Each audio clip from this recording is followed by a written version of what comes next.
organisons l'Automotive Tanger, Meeting Tanger Med depuis 2012. L'objectif de cette rencontre, c'est une rencontre dite entre guillemets d'affaires. Donc c'est une rencontre entre les donneurs d'ordre et les entreprises qui sont candidates pour participer à l'effort d'intégration locale et donc saisir des opportunités, que ce soit du sourcing.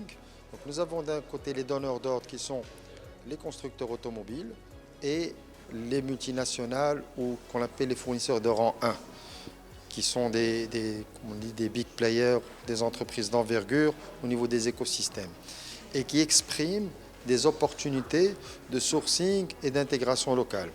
Donc en face, nous avons des entreprises de taille plus intermédiaire qui viennent saisir ces opportunités.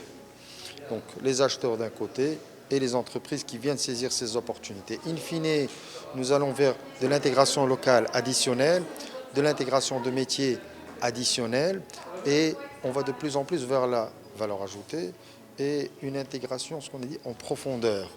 Parce qu'il y a l'intégration de rang 1, comme on dit, nous sommes passés de 28-29% à peu près 60-65%.